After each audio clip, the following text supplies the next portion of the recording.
It's been a rough couple of months for me. Recently, I lost my job and spent a week just kind of wallowing.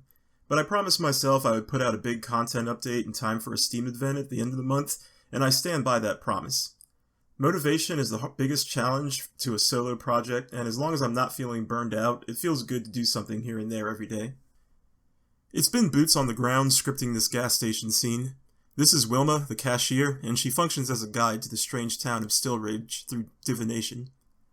One thing I wanted to sell to the player is how passively intrusive she is, so I scripted a segment where she watches the player as they walk around the gas station.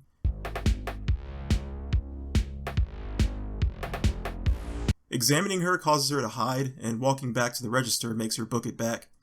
It's unnecessary detail, but it's the kind of thing I notice when games do, and I hope people appreciate it as much as I do. Skip to the timecode if you don't want to be spoiled on a story element. Go on, I'll wait. I began modeling and animating this twisted tree that makes up the big encounter in the gas station segment. It's a large, twisting oak with a head that pokes out. Eventually, it sends a mushroom monster after the player, but I still have some secrets I need to keep to myself. It was fun modeling the tree itself. I don't normally use the array modifier, but here it let me create an array of branches and warp them into a twisted shape. I decimated the mesh to get a lower poly count, and moved some bits around by hand to not look so artificial.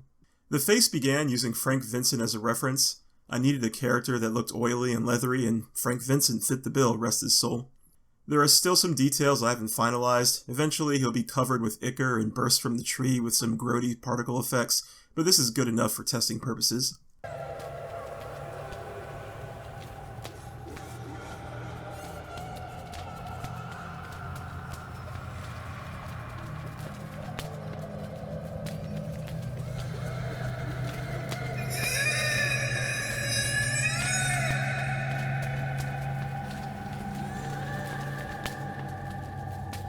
I'm still working on the thought cloud system.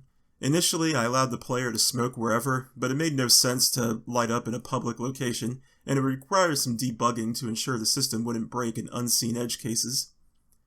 Part of the job of a game designer is realizing when actions don't need to be more complex than when they are, so I created a series of ashtrays that allow the player to smoke at set locations.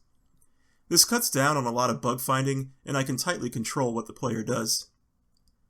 Keep an eye open for a big content update to Stillridge at the end of October. More details will follow.